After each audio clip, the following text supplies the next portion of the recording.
लोकसभा चुनाव के दंगल में पिछले 10 दिनों से भाजपा के प्रत्याशियों को अकेले ही चुनावी मैदान में दौड़ लगानी पड़ रही है, क्योंकि जब तक कांग्रेस या अन्य राजनीतिक दलों के उम्मीदवार अखाड़े में नहीं उतरते तब तक मैच में लड़ाई कैसे हो सकती है। ज्ञात रहे कि इस बार मुकाबला दिलचस्प होने वाला है। इससे पहले कि भाजपा के प्रत्याशियों को ग्रामीण क्षेत्र से खदेड़ने की वीडियो खूब वायरल हो रही हैं। इसी तरह के घटनाक्रम के बीच जगत महान न्यूज ने राजनीतिक चर्चाओं और इस तरह की चल रही वीडियो को लेकर भाजपा के बड़े पद और कद के पार्टी नेताओं से पॉलिटिकल चर्चा की और सवाल किए। आज इसी कड़ी में प्रदेश के पूर्व सीएम और करनाल लोकसभा के प्रत्याशी मनोहर लाल खट्टर के मीडिया कोऑर्डिनेटर और कई अन्य महत्वपूर्ण पदों का कार्यभार संभाल रहे जगमोहन आनंद से करनाल के PWD रेस्ट हाउस में बात की तथा प्रत्याशियों के हो रहे विरोध समेत कई अन्य मुद्दों पर चर्चा की। नमस्कार, आप देख रहे हैं जगत महान न्यूज। चुनावी माहौल है और किसी राजनेता से चर्चा ना करे ऐसा हो नहीं सकता। भारतीय जनता पार्टी ने अपने 10 की 10 लोकसभा जो सीटें हैं उन पर अपने प्रत्याशियों को मैदान में उतार दिया है। कांग्रेस का अभी इंतजार किया जा रहा है। कह रहे हैं कि मतलब सूत्रों के हवाले से पता चला है आज या कल में उनकी भी लिस्ट इश्यू हो सकती है। जब तक दूसरा प्रत्याशी मैदान में नहीं आता तब तक चुनावी जो माहौल है, जो चुनावी रंग है, वो कहीं ऐसा नजर नहीं आ रहा। लेकिन फिर भी हम कोशिश कर रहे हैं कि भाजपा के जो प्रत्याशी मैदान में आए हैं उनमें किस तरह का माहौल है। और एक अलग थोड़ा सा चर्चा इसलिए भी मैं करने की हमेशा सोचती हूँ, पिछले कई महीनों से भारतीय जनता पार्टी ने हरियाणा प्रदेश की पूरा कैबिनेट, मुख्यमंत्री का चेहरा बदल दिया, गठबंधन टूट गया है। ऐसे इस माहौल में तमाम तरह की चर्चाओं और संभावनाओं पर लगातार लोगों के अपने अपने तर्क हैं। लेकिन मैं जगत महान ये कोशिश करता है कि ये जो चर्चाएं और संभावनाएं हैं, सरकार के बारे में क्या सोचते हैं लोग, भारतीय जनता पार्टी के जिम्मेदार लोगों से बात करने की मैं कोशिश करती हूं। और इसी कड़ी में हमारे साथ जो पूर्व में मुख्यमंत्री रहे मनोहर लाल खट्टर, उनके पूर्व में मीडिया कोऑर्डिनेटर हैं और इनके पास पार्टी के कई जिम्मेदार पद भी हैं। मैं जगमोहन आनंद जी हैं और करनाल में भी बहुत सारे जिम्मेदारी इनको मिली, क्योंकि करनाल में बड़ी हॉट सीट हो गई है। मुख्यमंत्री को उस पद से हटाकर यहाँ पर लोकसभा का प्रत्याशी बना है। और हैरानी की बात है, एक्स और नेक्स्ट दोनों चीफ मिनिस्टर की जो लड़ाई है होनी है, वो भी इस कर्ण नगरी में होनी है। तो इन तमाम मुद्दों पर बात करने के लिए मैं जगमोहन जी से कुछ डिस्कस करने की कोशिश करती हूँ। भाई साहब, मुझे बताइए, करनाल बहुत हॉट सीट होगी। पहले तो हम रोहतक सोनीपत को बोलते थे, लेकिन असली मजा और असली फाइट तो यहाँ होने वाली है। सर्वप्रथम सारे करीब का मैं आपका करनाल आगमन पर हार्दिक आभार और धन्यवाद, आपका स्वागत करता हूँ। और आपका चैनल जगत महान, उसके सभी व्यूअर्स का मैं बहुत बहुत उनको सबको बधाई देता हूँ, बहुत बहुत शुभकामनाएं देता हूँ। जी, शुक्रिया। सबसे पहले तो मैं आपका थोड़ा सा शब्द जो आपने अभी बोला, उसमें एक शब्द कहा कि पूर्व मुख्यमंत्री मनोहर लाल जी को हटाकर उनको लोकसभा का यहाँ प्रत्याशी बनाया। उनको लोकसभा का हटा करके नहीं, उन्होंने स्वयं से त्याग पत्र दे करके पर एक बड़ी भूमिका के लिए उनकी जिम्मेवारी केंद्र में तय की है, उस नाते से उनको ये जिम्मेवारी दी है। दूसरा, करनाल की जो आपने बात कही कि हॉट सीट, निश्चित तौर पर जब पूर्व मुख्यमंत्री जिन्होंने 9.5 साल शासन किया हो, उनको यहाँ से अगर प्रत्याशी बना करके भेजा है तो कोई ना कोई एक महत्वपूर्ण योजना होगी केंद्र में उनके लिए, तो इस नाते से वो हॉट सीट होगी।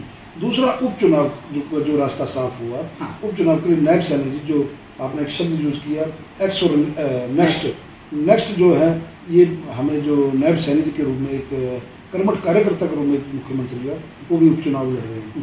तो उन दोनों चुनावों को बड़े क्लोजली हम लोग वॉच कर रहे हैं। हम लोग उनको बड़ा मेहनत के साथ, कार्यकर्ताओं के दम पे, जनता के बीच में 9.5 साल का जो अपना मनोहर लाल जी का जो शासन था, जो सुशासन उन्होंने दिया, वो अपनी बात हम जनता के बीच में लेकर जा रहे हैं। और हमारे विपक्ष के लोग तो अभी तक कोई कैंडिडेट नहीं दे पाए, ना तो वो उपचुनाव में दे पाए और ना ही लोकसभा में दे पाए। पूरे हरियाणा की कमोबेश यही स्थिति है। इस प्रकार से आप देख रहे हैं कि भगदड़ बची हुई है उनमें, जिसको वो टिकट के लिए मनाते हैं, सुबेरे वो भाग जाता है। तो मुझे नहीं लगता कि इन चुनावों में हरियाणा में किसी प्रकार का कोई मुद्दा या किसी प्रकार का हमारा कंपटीशन है। भारतीय जनता पार्टी 10 की 10 लोकसभा सीटें अवश्य जीतेगी।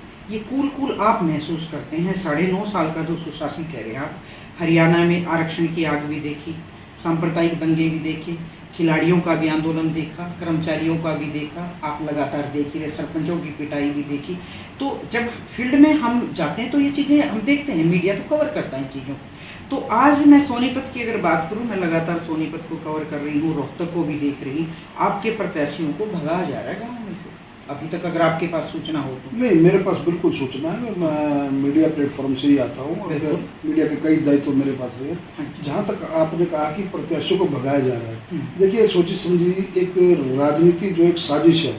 मेरी कल कई सिख संगठनों से बात हुई, उन्होंने कहा कि इस प्रकार का ठप्पा लगाया जा रहा है, इस प्रकार का महसूस करवाया जा रहा है कि सिख जो उनसे है वो भारतीय जनता पार्टी के साथ नहीं है। कुछ चुनिंदा लोग जो है एक सोची समझी चाल के तहत, सोची समझी रणनीति के तहत, देखिए लोकतंत्र है, भारत का लोकतंत्र है, चुनाव की चोट से आप किसी को भी अपना हरा सकते हैं, उसको घर बिठा सकते हैं। इस प्रकार का रास्ता रोकना या इस प्रकार की मतलब बदमाशी कहूँगा और इस प्रकार का मतलब आप अराजकता फैला करके अगर किसी प्रत्याशी को वो आपके गांव में, आपके पास वोट की ताकत भारत के लोकतंत्र ने दी है, भारत के संविधान ने दी है, आप उस वोट की ताकत से अपना बदलाव कर सकते हैं। कहना कि पंजाब से तो एक बार बच के आ गया, दोबारा बच के नहीं जाएगा, ऐसी अराजकता हम किसी भी कीमत पर नहीं होने देंगे।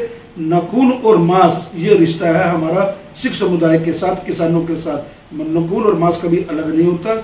मेरी बात अगर कोई समझता है, जो मेरे समझाने का प्रयास है या जो हमारे नेताओं का समझाने का प्रयास है, ये बात बहुत बड़ी सार्थक है।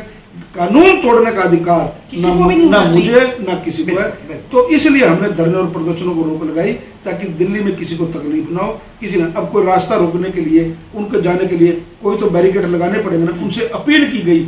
जब वो अराजक हुए, पत्थरबाजी हुई, तो इस प्रकार को उसको लॉ एंड ऑर्डर को कंट्रोल करना प्रदेश की सरकार की जिम्मेवारी है, देश की सरकार की जिम्मेवारी है। तो मैं समझता हूँ कि मैं अपनी बात आपको सार्थक रूप से ढंग से आपके साथ रख सकता हूँ। जी। अभी जैसे एक ट्रेंड चला हुआ था कि मोदी का परिवार, आज मैं अभी रास्ते में अपने मोबाइल से देख रही थी कि अनिल विज हैं जो बड़े नाराज हैं, मैं हरियाणा की बात करूंगी अभी, तो उन्होंने ये हटा दिया मोदी का परिवार। किस बात से नाराज हैं? उनको आप ही की पार्टी के अंदर ये चीजें चलेंगी? देखिए, इलेक्शन है, बिल्कुल आपने एक पार्ट देख लिया, लेकिन उसका दूसरे पार्ट की मैं जानकारी आपको दे दूं। जो अनिल विज जी बहुत वरिष्ठ कार्यकर्ता है, बहुत सम्मानित कार्यकर्ता और हमारे बहुत बड़े नेता हैं। हाँ। परिवार के अंदर मनोहर लाल जी ने भी उनको कहा, आपने उनकी मीडिया में भी आई, हाँ, कि अनिल विज जी थोड़ी देर के लिए अगर नाराज है तो वो परिवार के साथ अलग होने का भाव नहीं है। एक परिवार के अंदर हम लोग भी 5 परिवार में, मैं भी पिता हूँ, मुझसे मेरा कभी बच्चा रूठ जाता है, कभी मेरी बीवी के साथ कोई तलखी हो जाती है, स्वाभाविक चीज है। परिवार जहाँ 4 लोग होंगे, कोई ना कोई अपनी बात रखने के लिए, अपनी बात को मनवाने के लिए नाराज होता है इसमें, लेकिन इसका मतलब ये नहीं कि परिवार टूट गया। और जहाँ से आपने कह रहे हैं कि ट्विटर हैंडल पर उन्होंने मोदी का परिवार हटाया, अनिल विज जी की अभी ही स्टेटमेंट आ गई है, मैं भी आपको शेयर भी कर देता हूँ। उन्होंने कहा है कि क्योंकि मैं एक्स हो गया हूँ और एक्स लिखने से वो शब्द ज्यादा हो रहे थे, इस वजह से मैंने वो मोदी का परिवार कहते, जिस परिवार का मैं पहले से सदस्य हूँ, हाँ, मोदी परिवार का मैं सदस्य हूँ, तो इसको मीडिया तूल ना दे। मोदी का परिवार इसलिए हटाया है क्योंकि मैं अब एक्स हो गया हूँ, अपना एक्स मिनिस्टर हो गया हूँ, उस नाते से मैंने वो हैंडल से वो चीज हटाई है। इसका ऑथराइजेशन जो है उन्होंने अभी मीडिया में इसका स्पष्टीकरण दे दिया है।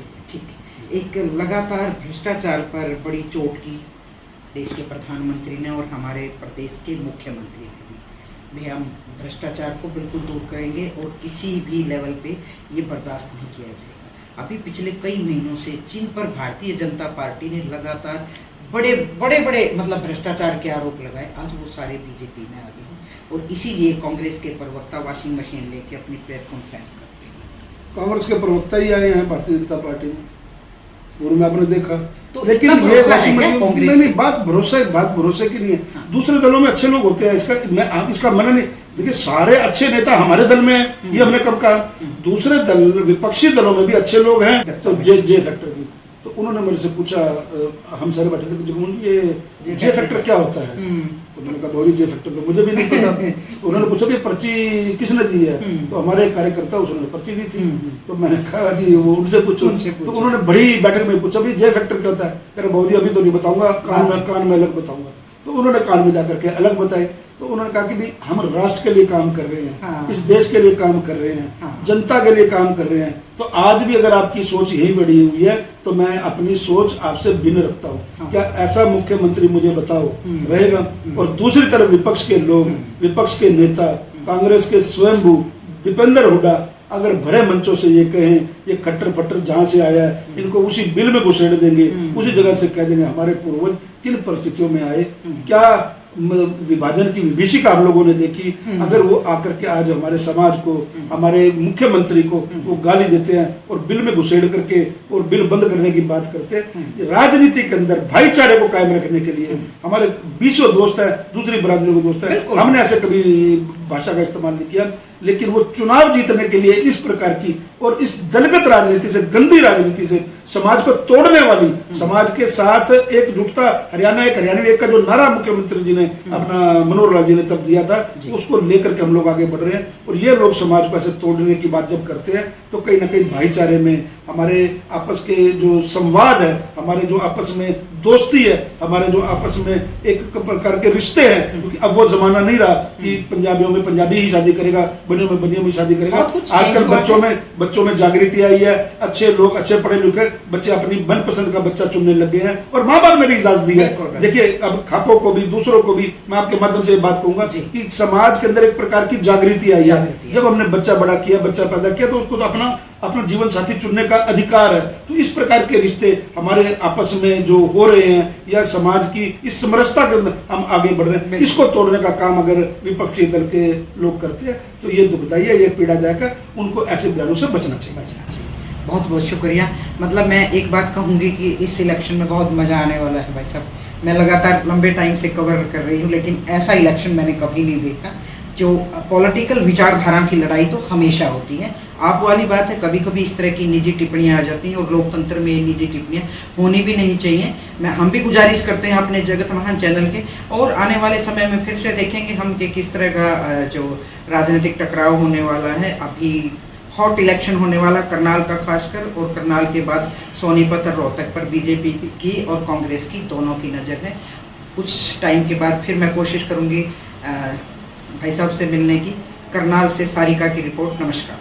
मैं इस वक्त करनाल के PWD रेस्ट हाउस में, अभी मैंने जो पूर्व मुख्यमंत्री हैं उनके पूर्व में मीडिया कोऑर्डिनेटर रहे जगमोहन आनंद जी से मैंने बात की, और उन्होंने जिस तरह की अपने पॉलिटिकल भाषा में ये बताया कि भारतीय जनता पार्टी के जो शासनकाल की 9 साल की उपलब्धियां हैं हम उनको लेके जाएंगे। और भिड़ंत पर उन्होंने एक बात कही कि कांग्रेस की भिड़ंत देख लो आप, आपस में हमारी भिड़ंत पॉलिटिकल भिड़ंत है, लेकिन सामाजिक भाईचारा आपस में चलते रहना चाहिए। इस चुनाव के बाद भी मिलना जुलना रहेगा।